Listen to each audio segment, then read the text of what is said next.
mayroon tayong unang malaking brawl ngayong season at sa walang sorpresa, kinasasangkutan nito si Draymond Green at ang Golden State Warriors. Ang insidente ay naganap ng maaga sa unang quarter nang magkagirian sina Klay Thompson at Jaden McDaniels para sa rebound. Habang tumatawid sila sa half-court papunta sa kabilang direksyon, ay mas lalong uminit ang mga pangyayari sa pagitan ng dalawa.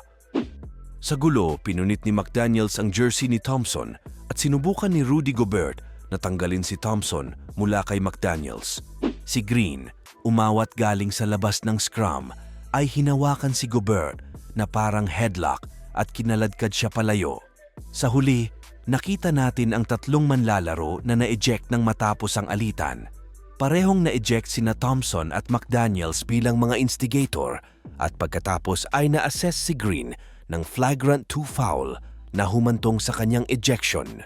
Pagpasok pa lang ng laro ang Warriors ay kulang na dahil nawawala si Stephen Curry na nagpilit sa kanila na simulan ng laro na si Chris Paul ang kanilang point guard.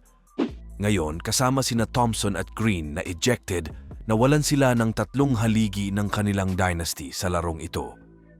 Ang Wolves ay walang McDaniels, ngunit mayroon pa ring natitirang bahagi ng kanilang roster at nakuha ang 104-101 na panalo. Kapansin-pansin, hindi na-eject si Gobert sa kabila ng kanyang papel sa pagsisikap na ihiwalay si Thompson mula kay McDaniels. Samantalang si Green naman ay sinusubukang gawin ang parehong bagay, ngunit mayroong dalawang pangunahing pagkakaiba. Ang una ay si Gobert ay na-headlock ni Green na malinaw naman na hindi pinapayagan ng liga. Ang pangalawa ay si Green ay may reputasyon sa pagpasok sa mga ganitong uri ng mga alitan. Hindi na siya binibigyan ng pahintulot ng mga opisyal kapag nasangkot siya sa mga scuffle na tulad nito. Noong nakaraang season, nasuspinde siya para sa isang playoff game laban sa Sacramento Kings dahil sa isang insidente kay Domantas Sabonis.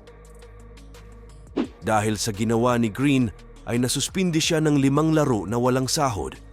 Sa isang banda, ang Warriors guard na si Klay Thompson at ang Timberwolves forward na si Jaden McDaniels at center nilang si Rudy Gobert ay pinag-fined ng tig $25,000.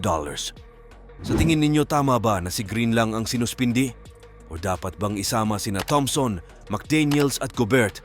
Paki-comment sa ibaba hanggang sa susunod.